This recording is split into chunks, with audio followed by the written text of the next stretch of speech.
Good morning, good afternoon, or good evening, depending on where you are in the world. I'm happy to welcome you to the second part of our webinar series called ChatGPT for Science, in which we talk about how to leverage generative AI responsibly in research. Today, titled, as you can probably see, Behind the Scenes with Scite Assistant, a technical explanation, we're set to peel back the layers and reveal the inner workings of one of the most innovative tools in the intersection of AI and research integrity. My name is Julia Heason. I'm your host for today's session. You might know me from the last session as well. And today we have our expert panelist, Domenic Rosati, join us. He is the head of artificial intelligence at scite. Welcome to the webinar, Dom. Thank you. So before we begin, as always, just a quick notes. So a few housekeeping items.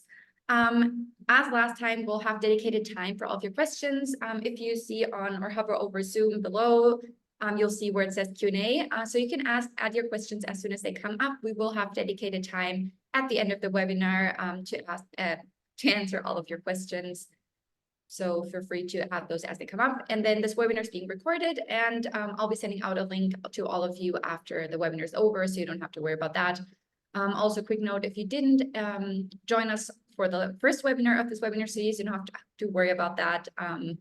But if you still want to watch it, I'll also send a link in that email afterwards, so you can listen to it. I definitely recommend it, but you'll still find value in this webinar today, so you don't need that as like pre-information or anything. Okay, couple of notes about Research Solutions. So Research Solutions was founded in 2006, and we simplify and streamline how organizations discover, acquire, manage, and then also create scientific articles and data. A few months ago, we acquired scite, an award-winning search and discovery platform that leverages AI to increase the discoverability and evaluation of research. And in today's webinar, you will be learning more about some of the core abilities of scite and more specifically scite Assistant. But now I'll leave that up to Domenic to dive right into that. Okay, great. Good to have you all here. So yeah, as Julia said, oops, getting a hang of these slides. I'm going to be talking about how scite Assistant works. So if you don't know what scite Assistant is, I am going to give like a very brief overview, but part of this talk sort of assumes that you'll at least know at a high level what scite Assistant is and does, and your curiosity mainly lies in how it works, how we built it, and things like this. So just a quick note before I start, there are going to be some technical details here. They're going to be high level, but we built this webinar around trying to help our customers and partners really get a handle on what we're doing with a scite Assistant and why it's unique. So again, like Julia said, I think if you do ask questions, like feel free to type them in, but we are going to save some room at the end to answer them. If I see a quick one that like maybe it's topical to what I'm talking about, then I might address it. But otherwise, I'm just gonna sort of go full steam. So yeah, I'm the head of artificial intelligence at scite. It's now part of Research Solutions. And what is scite Assistant? So if you're not familiar with scite in general, it's good to give just like a brief overview of what scite does traditionally. And so scite you can think of as a giant citation graph. In other words, a giant a giant database or index of citations, just like you would have for Scopus or Web of Science. And what we tried to do with scite is try to solve the problem of how do you know what these citations were about? So the way we did that is we have a paper describing how we did this. Is we basically built like a central place for you to find and discover everything that was being said about a publication. So it's not just seeing like you would in Google Scholar, oh, these are all the citations, but it's really being able to read what those citations are, why were they relevant, so that you could start to answer questions like, was this study replicated?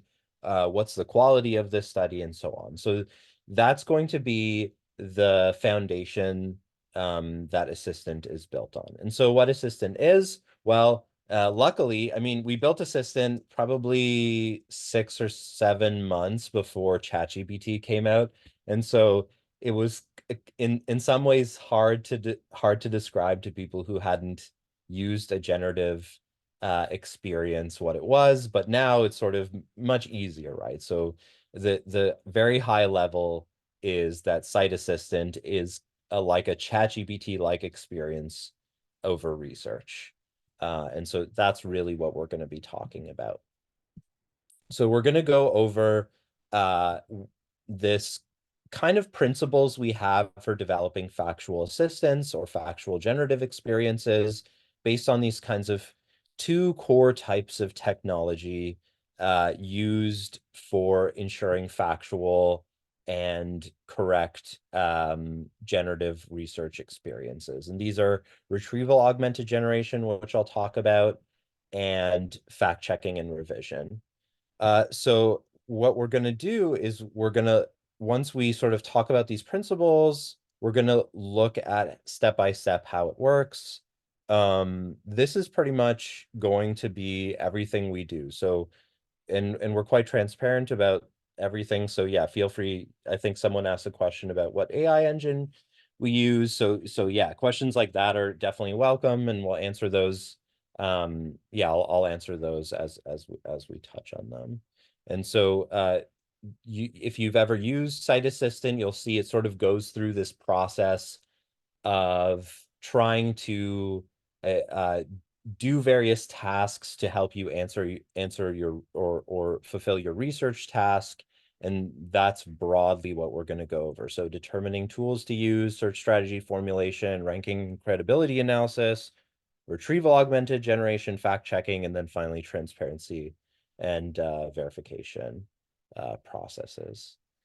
So we're going to go over principles of factual natural language generation. So my research area is natural language generation, particularly in regards to AI safety and natural language generation. And there's sort of like this big open problem. I think a lot of people in the popular press sort of refer to this as hallucination, but it's sort of a much more deeper, nuanced issue. But the issue really is that especially in safety critical settings or scientific and research settings where we have this high need for factual correct responses, there's this problem of generative experiences fabricating information. And not only that, but fabricating sources for that information, right? So if you've ever tried to use ChatGPT for research tasks, you've probably ran into this problem of fabricated references that don't exist. So the way that typically researchers have sort of tried to resolve this in part is to use something called retrieval augmented generation. So retrieval augmented generation or grounded generation, it's called a bunch of different things, but it's a common approach to ensure factuality in large language models, and it allows responses to be grounded in actual documents. Now, there are a bunch of different retrieval augmented generation solutions like Cohere, Bard, Bing, Elicit, Perplexity, all these different ones. Why Scite and what is different about Scite? Well, Scite, the main thing I'll impress upon you is that unlike other systems, Scite uses closed access sources. So systems like Elicit and Perplexity use open access sources that are available on the internet. Scite does use open access sources, but in addition to that, we work directly with publishers to use citation statements, which I'll talk about in a minute, from closed access sources. So you might be lucky and work in a discipline like me, and like in computer science, where you know, everything is pretty much open. You have archive and open review and so on. And, you know, that works and that's okay. But there are many disciplines, especially in the social sciences and humanities, and so on, where closed access sources are primarily where literature lives. And so we really focused on building a generative experience over retrieval of closed access sources in addition to open access sources. And so that allows us to do things like not only use the abstract, which is common to these systems like Perplexity, Elicit, Semantic Scholar, and so on, but also use parts of the full text. And the parts of the full text that we use in agreement with our publisher partners is the citation statements. And what citation statements are basically like when a paper cites another paper, you know, they make an in-text reference. Rosati et al. Said so and so, and that chunk of text is a citation statement. Now, the other thing I'll point to as what's unique about Scite Assistant is we're built on the Scite citation index or citation knowledge graph. What that means is we have access to over 1.2 billion triples, so to speak, of how documents talk about each other. So we know things like whether publication has been replicated, whether it's been criticized, what that criticism is, and so on. So we're able to build up very sophisticated models of credibility using this, or service research tasks with this kind of citation context information. And so if you haven't seen retrieval augmented generation before, or haven't used Scite Assistant, I'll sort of point you to this picture here of what retrieval augmented generation looks like. I mean, this is just a response to a question, I think, about the role of protein plays, the structure of protein plays in determining its function. And so you can see that we have the generative text, but also these references that point you to the publications that were consulted during generation. And this is just one step deeper of what it looks like in retrieval augmented generation. So in context for a large language model, we have the task. So it can be a question, but there are all kinds of other tasks that people use Scite Assistant for beyond question answering. These are things like text simplification and rewriting. These are things like synthesizing information, information retrieval tasks, things like this. So once a user has a task, we sort of have all of these references that we retrieved, and I'll talk about the reference retrieval aspect. And this allows the large language model to use these references while generating an answer. And that's basically what retrieval augmented generation is. But there are major problems with retrieval augmented generation. So this paper by Liu et al. Shows that even when you have retrieval augmented generation systems, oftentimes they'll use irrelevant or inappropriate sources that do not support the claims. So, and this is maybe okay in the Perplexity or Bing chat use case when you're just trying to solve sort of an everyday task. But as you know, in academia or industry, research and development, there's much higher stakes for ensuring that the citations that are used are appropriate and actually support the claims that are being made. And so there's sort of these two angles that we take in order to solve those problems with retrieval augmented generation for ensuring factuality. One of them is an approach called self-criticism, or it's becoming known now as large language models as judge, or large language models providing reward models, and so on, where models are generally able to fact check their own answers and provide revisions. So this is an approach when you see in Scite, we have fact checking my answer. We use model self-criticism to fact check the claims to ensure that the claims are indeed correct. and the citations are indeed appropriate.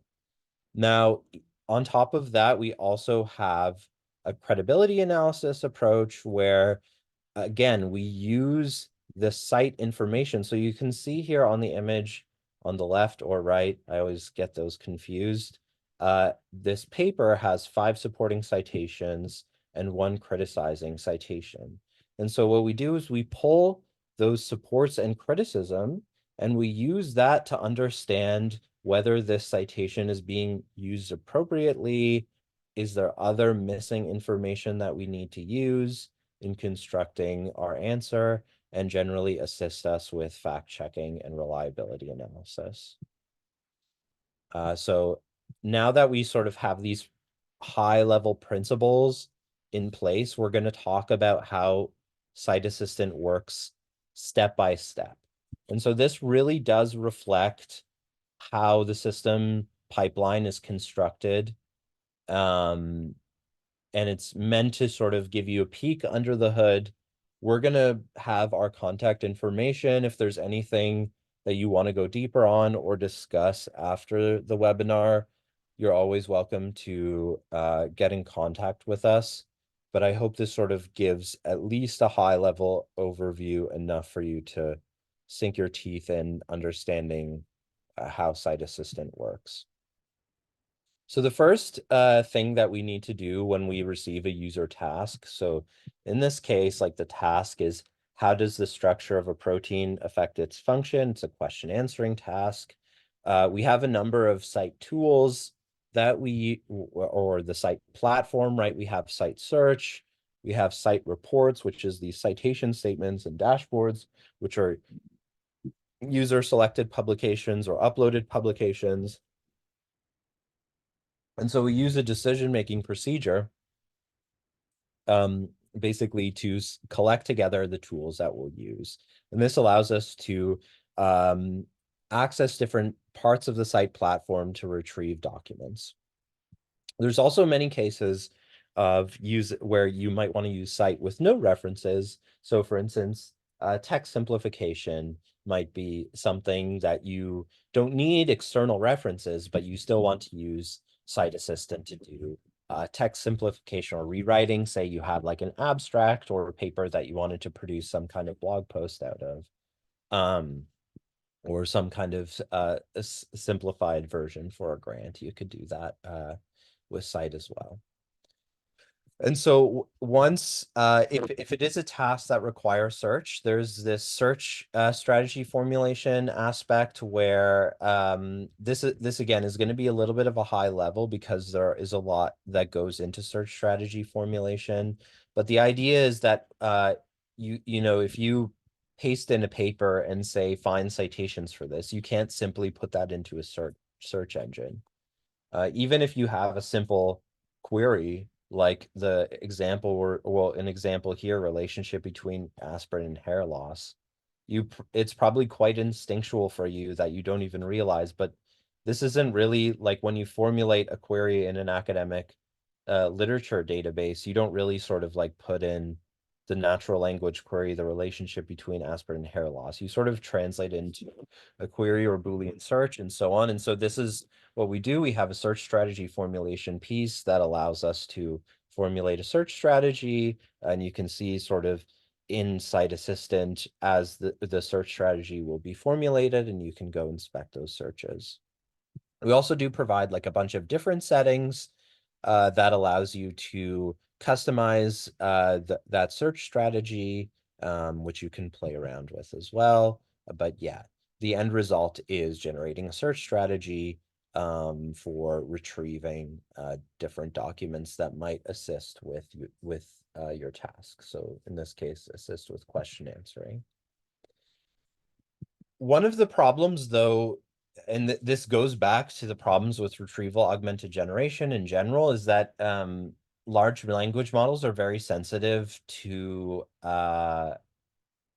they're very sensitive to the information that's given to them. In other words, that if you give them wrong information, especially if they're formulated sort of or come from academic literature, the large language model is going to assume that that information is correct and it's credible.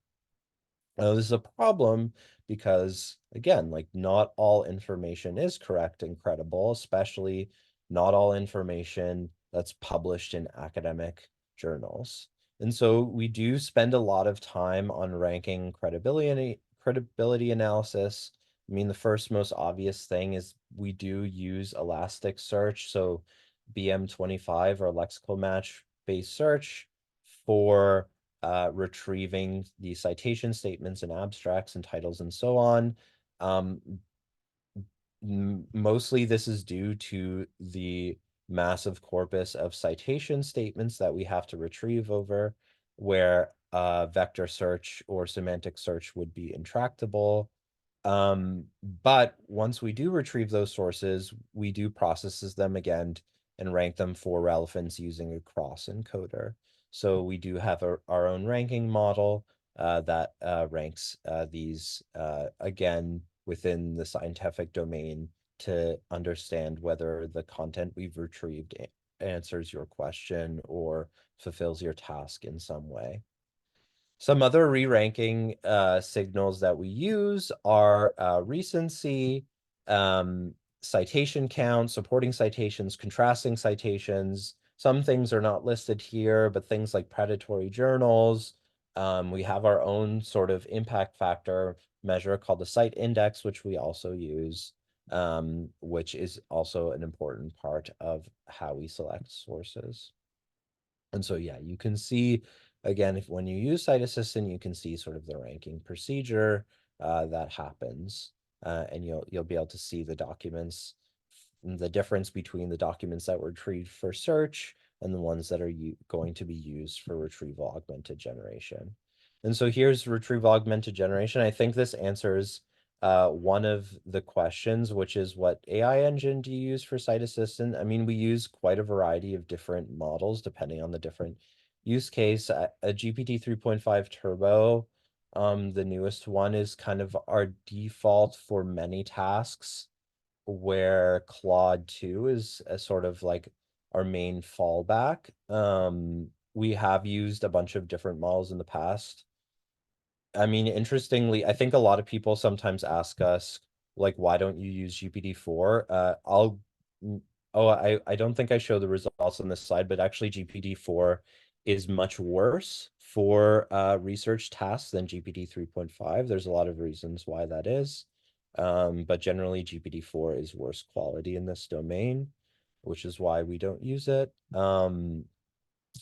And yeah, so this is the retrieval augmented generation process where we have, again, like our task and a number of references that were retrieved and ranked using the process from before. And so really the process is, yeah, if you've used ChatGPT, you've seen sort of this like streaming output as tokens are predicted from the large language model, and that's how we get our response. We put a lot of emphasis on this fact-checking process. Yeah, I guess in reference to like the in-house developed proprietary AI engine. Nothing here is proprietary. So like everything is open, and if anyone has any questions about what we do, that's more detailed, like what exact model do you use for cross encoder and how do you train it? Like we're happy to answer those questions. So for fact checking in particular, we have this process of model self-criticism that I mentioned before. Here's just like an example of one of the fact-checking procedures that we use in model self-criticism. So it's really instructions on sort of how do we do fact-checking, and what should be done. So like removing references that are not provided, removing any factual errors, and so on. Uh, oh yeah, ChatGPT is more safer and protective than GPT 3.5. In our case, in the scientific domain, under the tests we've done, that isn't true. But of course, like if you look at something like the GPT-4 report, there are many domains under which that could be true. So for instance, like if you're concerned with jailbreaks and things of this nature, like GPT-4 is certainly more safe under that kind of guise. And so yeah, I think when you are using large language models or selecting large language models for use, it really does depend on the actual use case that you have. So in our case, retrieval augmented large language models for scientific generation, GPT 3.5 is better than GPT-4, and Claude 2 is also better than GPT-4, which is why it's our fallback, and GPT-4 is not our fallback. So yeah, again, this is like, as we do this fact checking approach, we have this procedure again that goes through all of the claims, ensures these citations are appropriate, ensures that the claims are factually correct, and ensures finally that the answer is factually correct. So we put a lot of emphasis on this. And yeah, it comes from this self-criticism approach. So finally, one of the big things that we put emphasis on is transparency and auditing. So we try as much as we can. This is largely developed in tandem with user feedback. So again, if you have any thoughts about this, feel free to reach out to us. But we try to surface things like what searches were run, what search criteria was used, what publications were consulted by the model, which ones were actually used, which part of each publication was actually used. This allows us to build this experience where we don't necessarily want people to use the outputs of Assistant in any kind of way without verifying them for themselves. So this allows us to build an experience where you yourself can check the underlying snippets that were used for generation, ensure that not only were these citations appropriate and the claims actually come from the papers, but that you as the domain experts, in this example, biomedical, as a biomedical domain expert, ensure that this is a high quality answer that is correct. And so not only do we sort of have these experiences within Site Assistant, but we encourage users through the user interface to check these citation statements and click through to the site report about this publication. And see, this publication, for instance, has one critical citation, one criticism, and you should go and read it and see if it's relevant to the answer. In this case, it's a criticism that doesn't have to do with this particular answer, but this is something that you should check, and Site Assistant allows you to check. So we really try to build this experience of verification into Site, because really you shouldn't be using a large language model for a generative research task without checking the answers yourself and checking them against cited literature. And so we're right now, one of the things we're working on is sort of evaluation. We are working with people in the systematic review domain. So this is just sort of like a little early preview of some of our preliminary evaluations. So systematic reviews, if you're not familiar, sort of answer like a very specific research question. So we're just sort of benchmarking ChatGPT, which of course doesn't have access to retrieved results. Typical retrieval augmented system using only Crossref, so using basically open access abstracts and so on. So this would be like your typical sort of Perplexity or Elicit use case, and then Assistant, where we used these closed access sources, and in addition to open access sources. And so, yeah, I mean, RAGS score is like aggregation of these, but I'll talk just briefly through this, where answer relevancy is the degree to which the answer is relevant to the question. So assistant does much better than this sort of like baseline, just typical retrieval augmented generation using scientific abstracts. Faithfulness, again, is the degree to which the generated answer is accurate according to model self-criticism. So assistant is much better in this case. I'll jump over just to correctness, which is the case in which we do, since we're working with the systematic review domain experts, correctness is the degree to which, under ground truth that they provided us, our answer is correct. And then context relevance, again, is a critical piece to any retrieval augmented generation system where we're looking at the retrieval quality. Is the context that was retrieved relevant to answering the question? And again, assistant does much better than a baseline retrieval augmented generation system.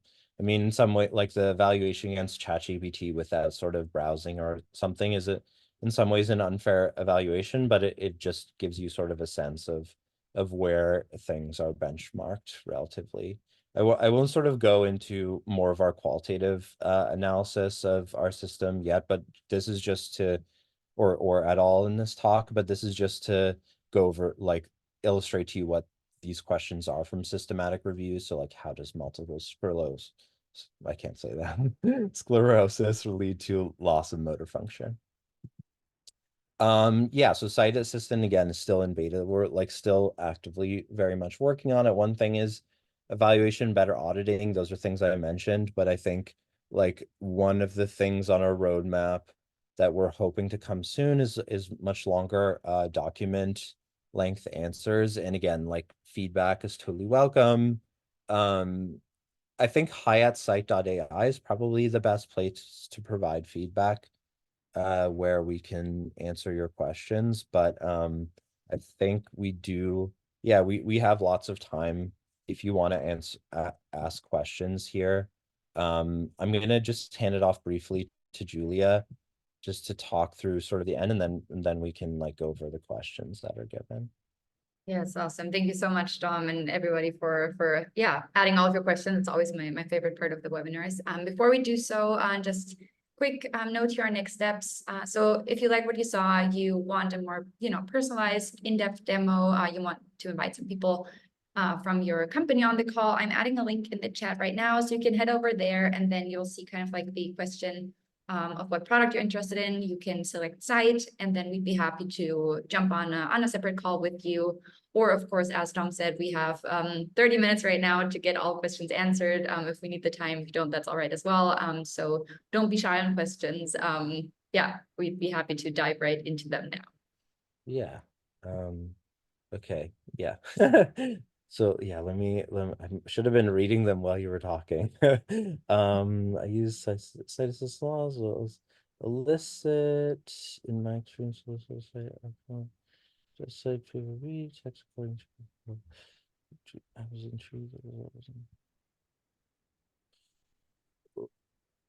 I mean, I think I understand this question. So YB asks a question, which I'll sort of try to summarize.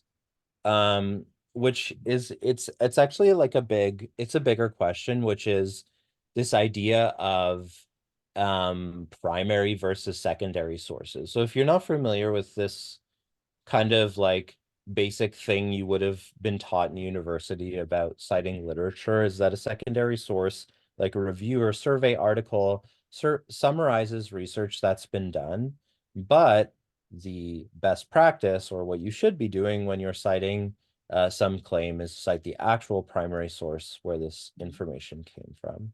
And so YB is saying, is asking, is observing that, in many cases in their Scite Assistant use, that secondary sources were often retrieved over primary sources, and asking about what strategies and goals we have to address these issues.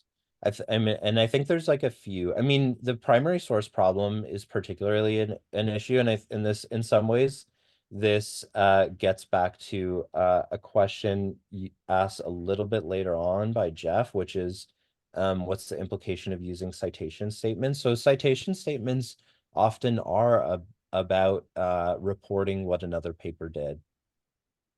And so there's like some positive and negative implications. I'll try to sort of answer both of these questions at once. So like, what's the implication of citation statements versus the rest of the article, and how does that impact search results?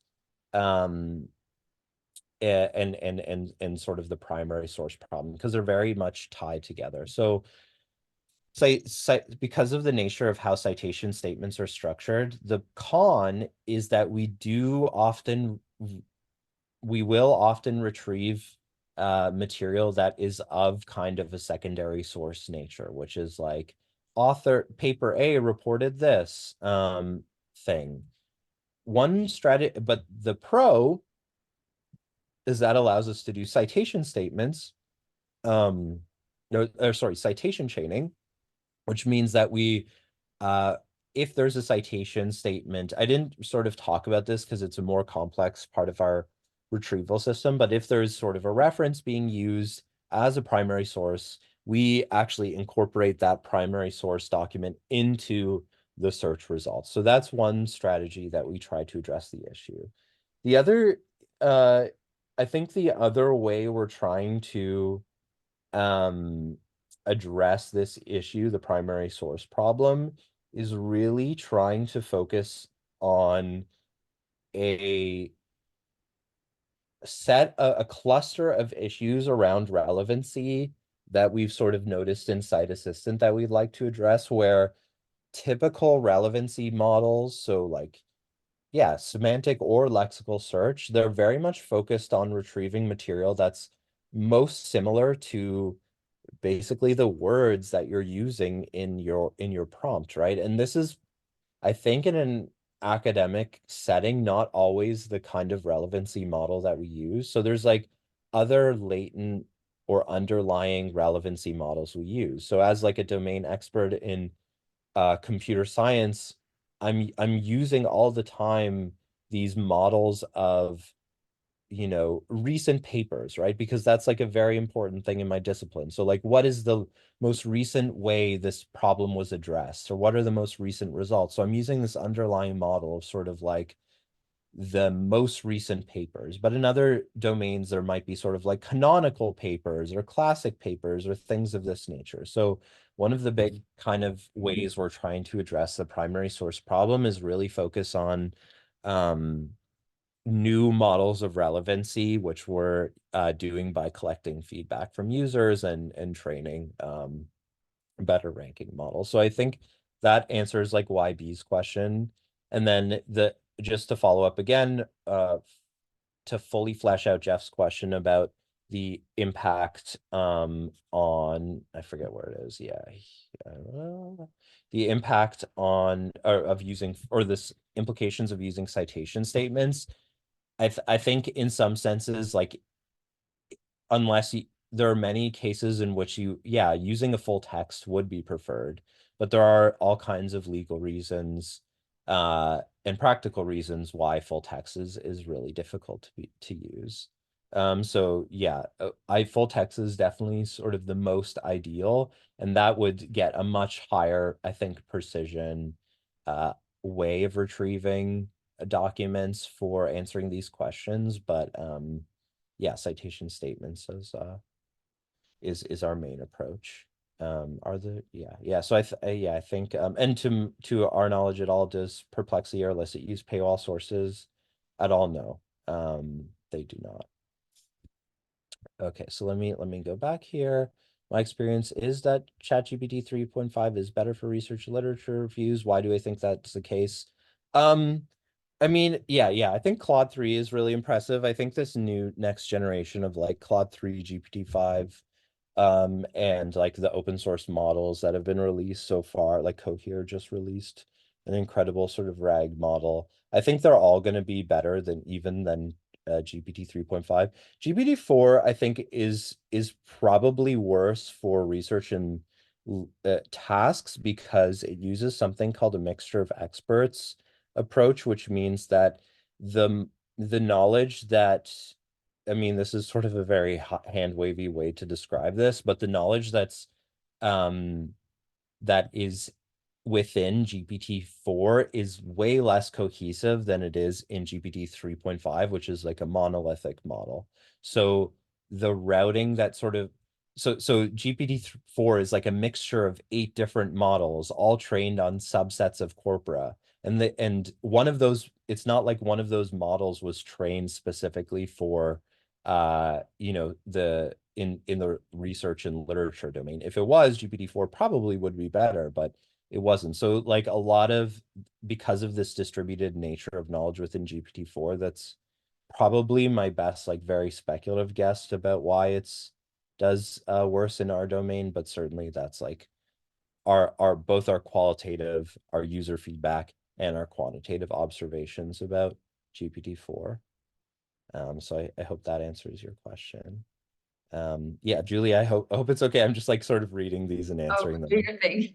Yeah, Great. so how to check the article associated with Scopus Q1, Q2, Q3, Q4.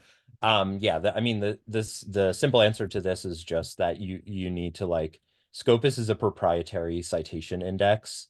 We don't work with them, so you're gonna have to go, if your institution subscribes to Scopus and you're interested in sort of the journal impact factor or other metrics within Scopus, you're just going to have to go in Scopus and look at those. Yeah, so I think that's answered. And this one's answered. Related to transparency and auditing, is user data, prompt inputs, search statements anonymized? So yeah, there's a few things to say here. So yes, they're anonymized.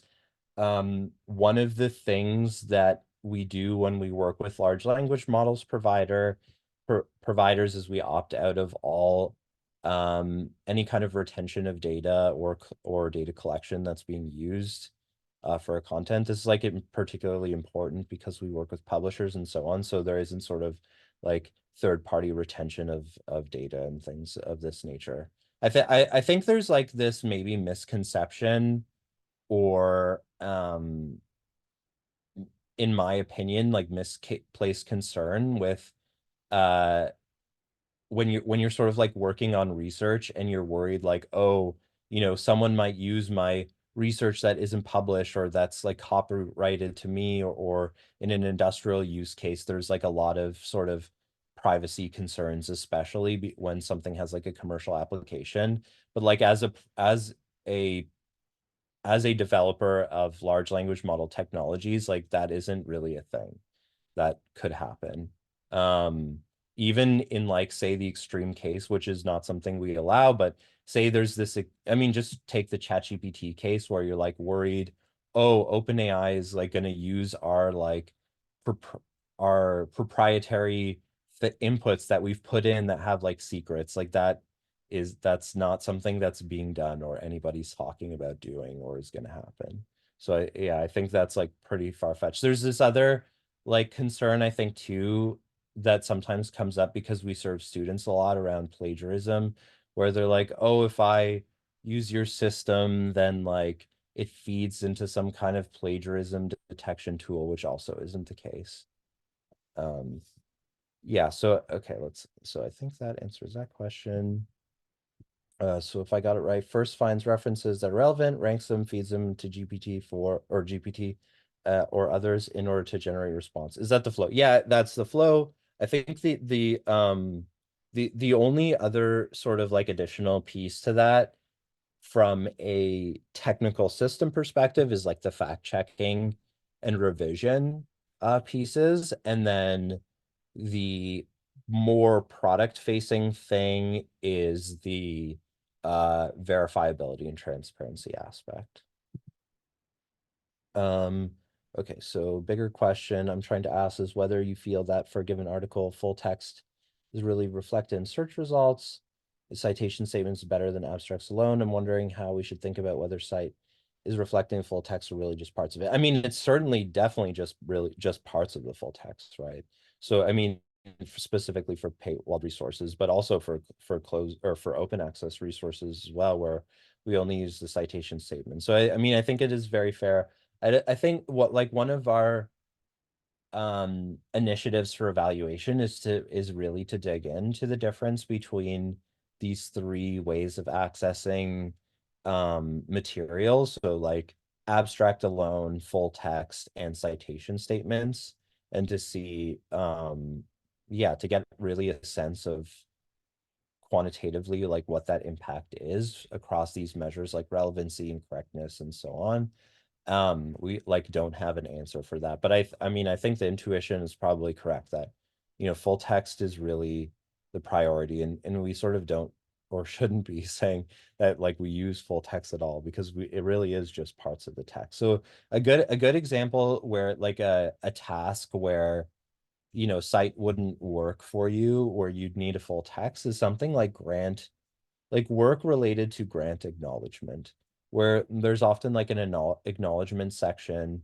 And so like, this is maybe more specialized to people working on research output and evaluations and so on. But, oftentimes in research output evaluations, you're sort of concerned over whether like grant reporting was done correctly, and, what did you, who's sort of like funding different research sources. And of course, like this, I mean, almost always never comes with a citation, so it wouldn't be in a citation statement. So that's like a good example of like where you'd need like a full text to accomplish that task. Do you use full text articles? No. We process them, right? Like we work with both open source and through um academic publishers, but like we're using these citation statements. And by the way, like citation statements, last time we did an analysis, makes up on average 75% of the full text. So it's sort of like we're using a lossy version of the full text, but like we're not actually using the full text. We're using citation statements that are processed from full text. Okay, let's see here. Statements and conclusions drawn by authors in papers are sometimes not really supported by experimental data they present. Obviously, due to different interpretation results, can cite check for misinterpretation of original data. Yes, this is actually like this is one of the primary, I think, differentiators about cite, which is like, and I mean, it's sort of like up to you to interpret whether this satisfies your question about whether cite checks for misinformation of the original data. But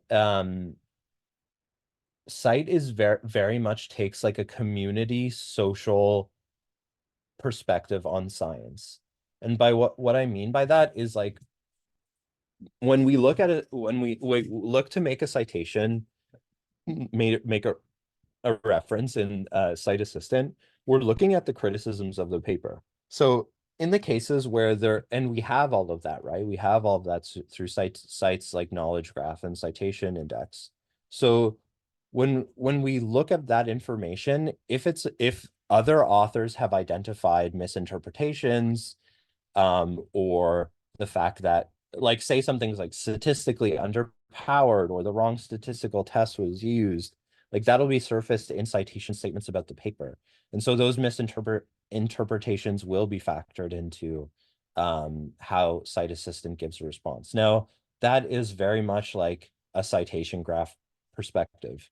Whether it is even possible for right now for a large language model to do a task that well, I'm sort of hesitating not even to say peer review, right? Because even in peer review, it's sort of like we oftentimes don't have access to raw data to like rerun an analysis and so on. But like you can sort of take a weaker case in peer review, right? Where you're checking whether like this is actually a valid conclusion or something like that. Whether we do something like that or whether it's even possible for large language models to do that kind of analysis is definitely like an open question and is being worked on within the scientific NLP community, but it's not something that Cite Assistant does. We rely on the citations to be able to tell us that. Can Cite Assistant extract information from tables or figures, or only main text? Can it make any sense from table or figure? So this is like another research approach for us. Cite Assistant isn't like, I mean, maybe it's a technical term, but it's like multimodal, right? So we don't work with table data or figure data. That's, yeah, something that's definitely in our sites of something to work on, because this is particularly important. So like you can think of a lot of cases in biology, say, where like the result is primarily displayed in a figure. And that is totally important. So this is something that I think we're definitely gearing up to investigate, but it isn't something we tackle at the moment. One way it might come through is like we're right now experimenting with people uploading sort of documents and so on. So maybe that might be the natural next place for us to start to tackle multimodal settings. But yeah, we don't do that at the moment. Is it possible to know which closed sources you use and scite has access to? I think sometimes when people like ask this question, it's like I give them an answer and it's like not quite the answer they want, which is to say like, yes, there is this page called scite.ai/journals. And you can go and look there. It's like a massive table of 40,000 journals. So like you know, we haven't really thought of good ways to answer this question in a more concise way than like go search for the journals that are close, because we're talking about, scientific content where, this is millions and millions and millions of papers. So like even at a journal level, like I think the easiest way maybe to talk about this is publishers, and we do have a list of like our publisher indexing agreements, which is like on the order of tens of things, so it's maybe easier to list out. But then you don't know as a domain expert, like, is Springer Nature a publisher of one of your journals? So it is always like a complicated thing to answer. But I would say like if you have specific questions about whether we have it or not, you should ask hi@scite.ai. That's probably the best way to go about it. Does the fact-checking step involve using large language models to review the answers and the sources that were used? If so, are you able to show that prompt looks like for that at a high level? Yes. Sorry, I'm using PowerPoint, so it's a little new to me. Yeah. So yeah, one of our fact-checking process is I forget who asked the question because I can't see it anymore. But basically, whoever asked that question, like, feel free to screenshot this. Like, this isn't quite the exact prompt, for a bunch of different reasons. None of which are like we don't want to share it. So yeah, feel free again to email hi@scite if you want the exact ones that we use. It's just technical complexity, but yeah, this is the example of like the model self-criticism for fact checking. So yeah, I hope that sort of like answers the question. As far as I can tell, like the questions that people asked are all answered, but if someone wants to ask something else, they can. We don't have that much more time, but they can sort of ask it. Yeah, no, this is actually perfect timing. Glad we were able to answer all questions so far. I'll add a link in the chat here right now, which is scite.ai/assistant. So if you want to learn more, you can head over to the scite website, read all about it, or of course, request a demo. You'll find the button there, or it's one of the links that I sent just a bit ago. We'd be happy to jump on a separate call and answer any questions that come up afterward, or as you start playing with it, you want to ask for your free trial and get to know Scite Assistant and Scite.